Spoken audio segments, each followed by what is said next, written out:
So everyone, हमारे last video में हमने ये समझा था कि नेचुरल रिसोर्सेज क्या होती हैं।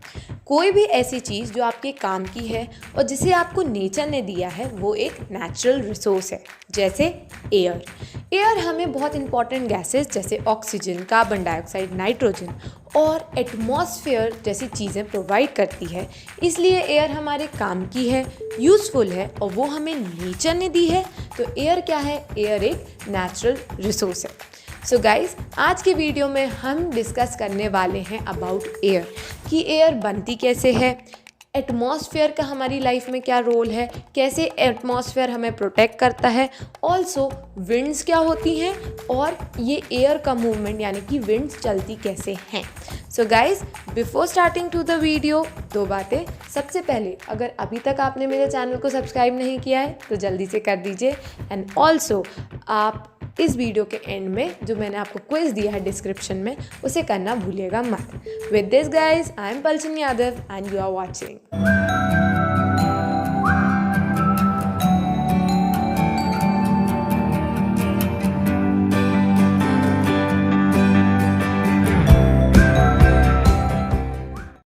So guys, the very first topic, composition of air. Guys, composition of air, इस टर्म का क्या मतलब होता है, इसे समझाने के लिए एक छोटा सा एग्जाम्पल देखते हैं।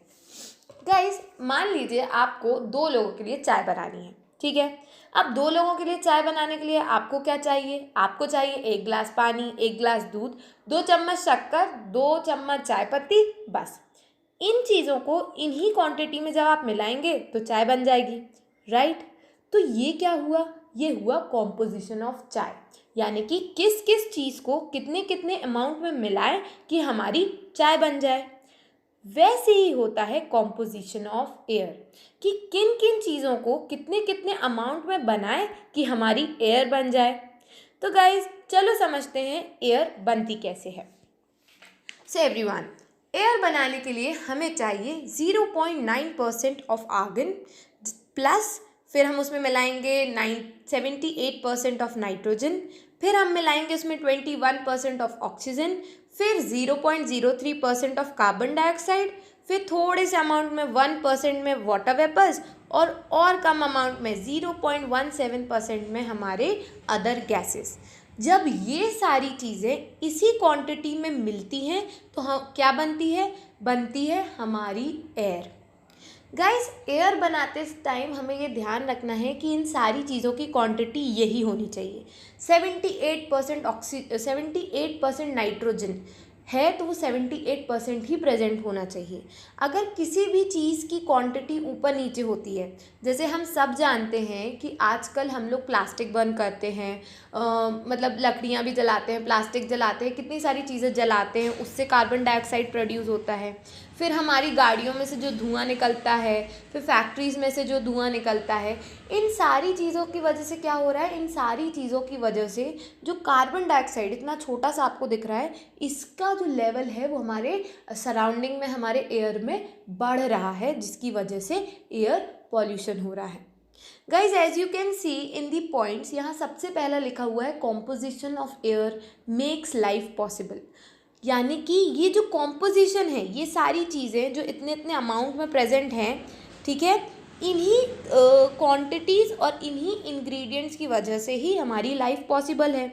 अगर किसी भी चीज़ की जैसे कार्बन डाइऑक्साइड ही हो गया, अगर कार्बन डाइऑक्साइड की ही मात्रा बहुत ज़्यादा बढ़ जाएगी तो कॉम्पोजिशन ऑफ एयर, ये जो एयर बनी है वो डिस्टर्ब हो जाएगा और फिर लाइफ पे भी हमारी इफ़ेक्ट पड़ेगा। इसलिए एयर पॉल्यूशन से हमें बचना चाहिए। वैसे एयर पॉल्यूशन को हम अपने नेक्स्ट वीडियो में अच्छे से और डिस्कस करने वाले हैं। अभी समझते हैं हमारा सेकंड पॉइंट। यहाँ लिखा हुआ है oxygen is required for respiration and combustion. हमने अभी देखा नाइट्रोजन और ऑक्सीजन दो ऐसी गैसेज हैं जो हमारे एयर के कॉम्पोजिशन में सबसे ज़्यादा प्रेजेंट है ना। तो ये जो ऑक्सीजन है ये 21% प्रेजेंट होता है और ऑक्सीजन की वजह से ही हम सांस ले पाते हैं, चाहे फिर एनिमल्स हों चाहे फिर हम लोग हों। हम लोग ऑक्सीजन इनटेक करते हैं, रेस्पिरेशन में उसे यूज़ करते हैं, हमारे सेल्स को ऑक्सीजन मिलता है, तभी हम ह्यूमन एक्टिविटीज़ परफॉर्म कर पाते हैं, राइट। तो ऑक्सीजन रेस्पिरेशन के लिए बहुत इंपॉर्टेंट है, जिंदा रहने के लिए बहुत ज़रूरी है। फिर कंबक्शन, कंबक्शन का क्या मतलब होता है, मान लीजिए आपके पास एक कैंडल है जिसे आपने जलाया, ठीक है। अगर आप उस कैंडल को ढाक दोगे, ऊपर से एक कप में रखो और ऊपर से कप बंद कर दो, तो क्या होगा, ये होगा कि थोड़ी देर में वो जो आपका ये लाइट जल रही थी, मतलब आपकी कैंडल जल रही थी, वो बुझ जाएगी, क्योंकि आपने ऑक्सीजन का सप्लाई बंद कर दिया। तो चीज़ों के जलने के लिए, कंबक्शन करने के लिए भी हमें ऑक्सीजन की ज़रूरत होती है। That is also important. ना द थर्ड थिंग इज़ कि ह्यूमन एक्टिविटीज़ की वजह से, जैसे मैंने आपको बताया कि ह्यूमन एक्टिविटीज़ की वजह से कार्बन डाइऑक्साइड का लेवल बढ़ रहा है ना। तो that is a very serious concern now a days, जिसे हम हमारे नेक्स्ट वीडियो में डिस्कस करने वाले हैं। तो गाइज, ये था composition of air. Now let's see our second topic. So everyone, बहुत बार हम ऐसा सुनते हैं कि हमारे अर्थ पे एयर जो है एटमॉस्फेयर प्रोवाइड करती है, और एटमॉस्फेयर लाइफ के लिए बहुत इम्पॉर्टेंट है, ठीक है। लेकिन गाइस, सवाल ये है कि ये एटमॉस्फेयर होता क्या है और इसका लाइफ से क्या कनेक्शन है और ये करता क्या है। तो चलो एवरीवन, नाउ लेट्स अंडरस्टैंड कि एटमॉस्फेयर होता क्या है। गाइस, सिंपल शब्दों में अगर मैं आपको बोलूँ तो एटमॉस्फेयर का मतलब होता है हमारे अर्थ के ऊपर हवा की एक लेयर। जैसे कि आप इसे डायग्राम में देख सकते हो, यहाँ हमारी अर्थ है और अर्थ के ऊपर ये जो लाइट ब्लू कलर की आपको लेयर दिख रही है, ये क्या है, ये हमारी हवा की लेयर है, जिसे हम एटमॉस्फेयर कहते हैं। तो बस ये क्या है, ये हवा की ऊपर वाली लेयर को ही हम एटमॉस्फेयर कहते हैं, ये हमारा एटमॉस्फेयर है। अब हम ये समझते हैं कि ये हवा की लेयर यानी कि एटमॉस्फेयर का काम क्या है, यानी कि रोल क्या है। तो now let's understand the role of atmosphere. So अब जैसे कि हमें पता चल चुका है कि एटमॉस्फेयर का मतलब है हमारे अर्थ के ऊपर हवा की एक लेयर, ठीक है। तो गाइस, एक बात जो बहुत इम्पॉर्टेंट है आपके लिए जानने की, वो है कि ये जो एयर होती है ना, वो एक बहुत बैड कंडक्टर होती है हीट की।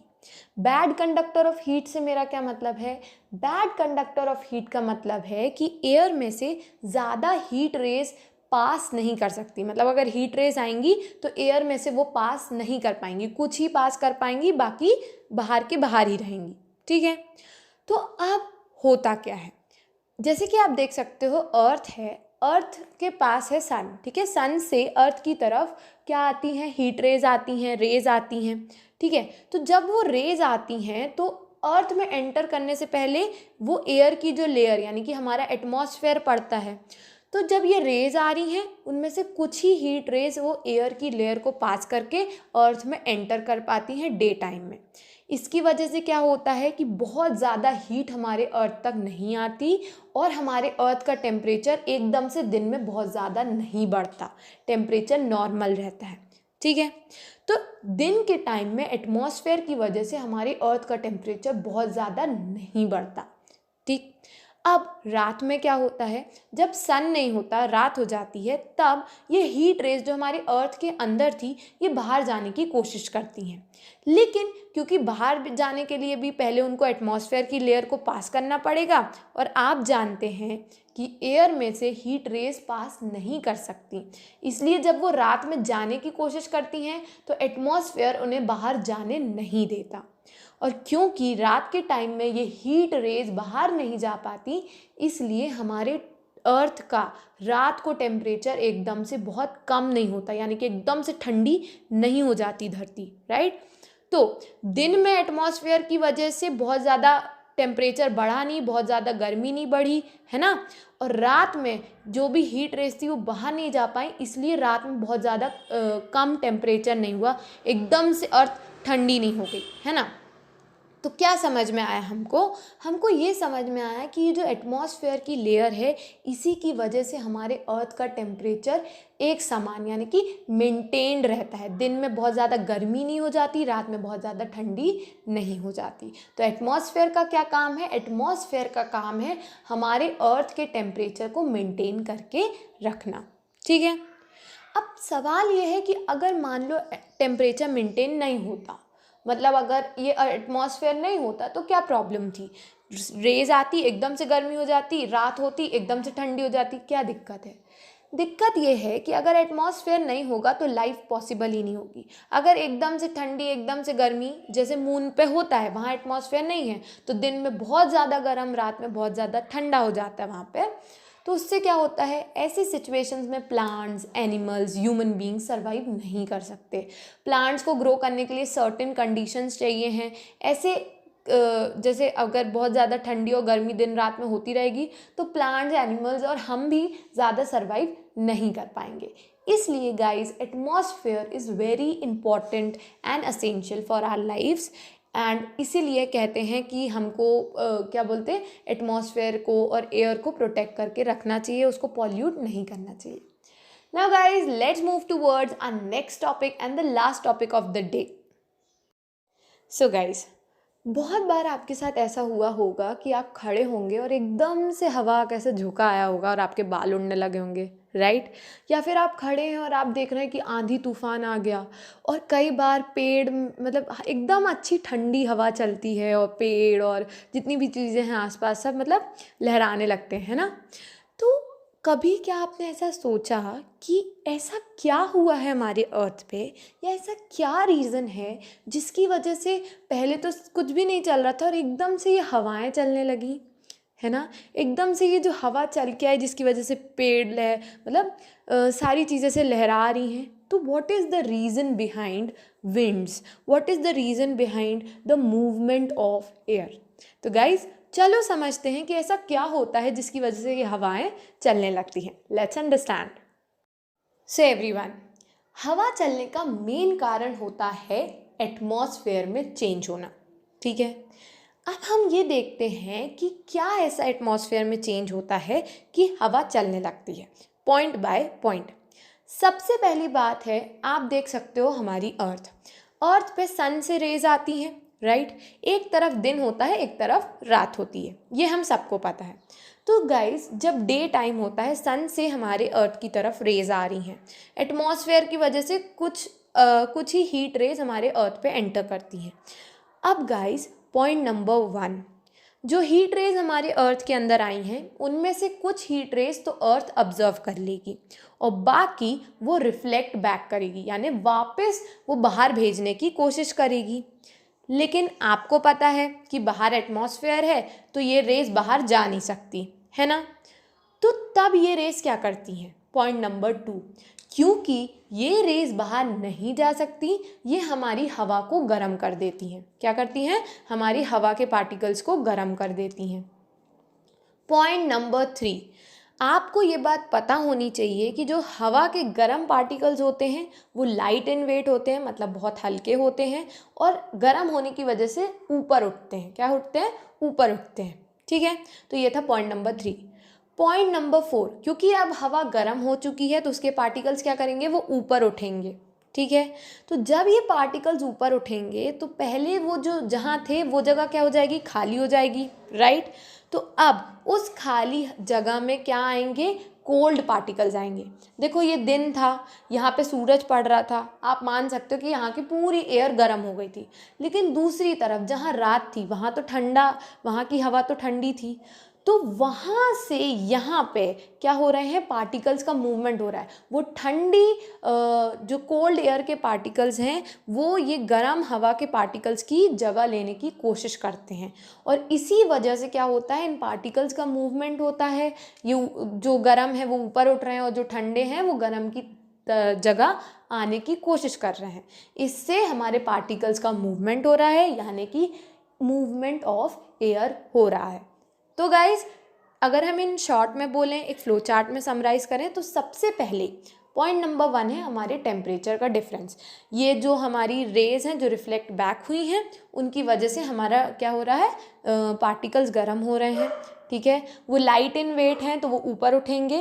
पॉइंट नंबर 2, अब क्या हो रहा है पॉइंट नंबर 2 में कि ये पार्टिकल्स ऊपर उठे तो उनकी जगह क्या आने की कोशिश कर रहे हैं? ठंडे एयर के पार्टिकल्स, ठीक है? तो वो ऊपर उठ रहे हैं गर्म वाले और ठंडे वाले उनकी जगह आने की कोशिश कर रहे हैं। Point number 2। Point number 3, air move from high pressure to low pressure, मतलब वही हो रहा है, पार्टिकल्स यहाँ से वहाँ मूव कर रहे हैं और इसे ही हम क्या कहते हैं? इसे हम विंड करंट कहते हैं, यानी कि विंड का चलना कहते हैं। तो गाइज ये था एक short and simple way of explaining you कि विंड चलती कैसे। अब हम समझ रहे हैं कि कोस्टल एरियाज़ में विंड्स कैसे चलती हैं। पानी भी होता है कोस्टल एरियाज़ में, तो वहाँ ठंडी हवा चलती है, उसका क्या कारण होता है, let's see. So guys, coastal area में हवा का चलना, लेट्स अंडरस्टैंड।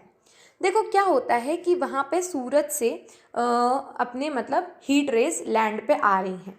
वहाँ लैंड भी होता है कोस्टल एरिया में, और उसके बाजू में क्या, पानी होता है, जैसे कि आप इस तस्वीर में देख सकते हैं, लैंड भी है और पानी भी है। ये सूरज से रेज आ रही हैं, तो वो जो रेज हैं क्या अर्थ पे मतलब अपनी लैंड पे भी आई और पानी पे भी आई।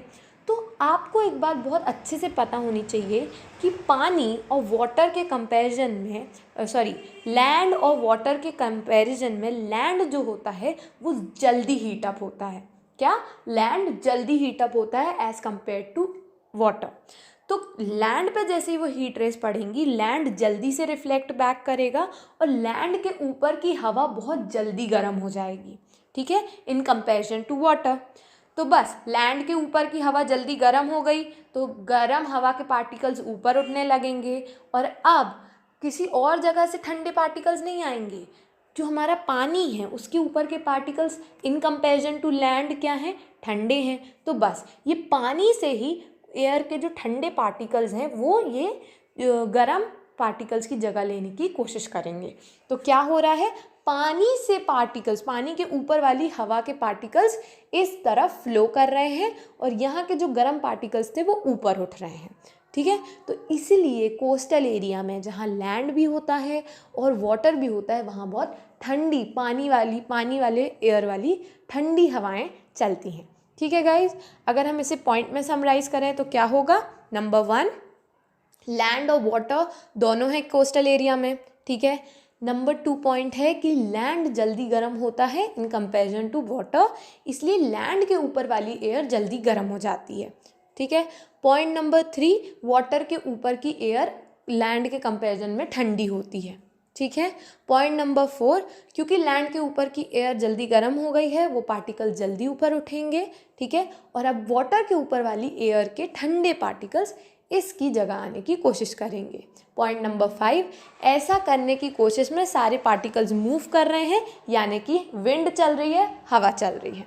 तो guys with this I hope आज आपको सब कुछ समझ में आया हो कि विंड क्या होती है, एटमॉस्फेयर क्या होता है, एंड ऑल्सो एयर कैसे बनती है। गाइज मैं बस इतना ही कहूँगी कि अगर अभी तक आपने लाइक नहीं किया वीडियो को तो जल्दी से कर दो, और नीचे जाके वो क्विज अटेंड कर लो। I hope everything was good and आपको अच्छे से समझ में आएगा। With this guys, thank you so much for watching.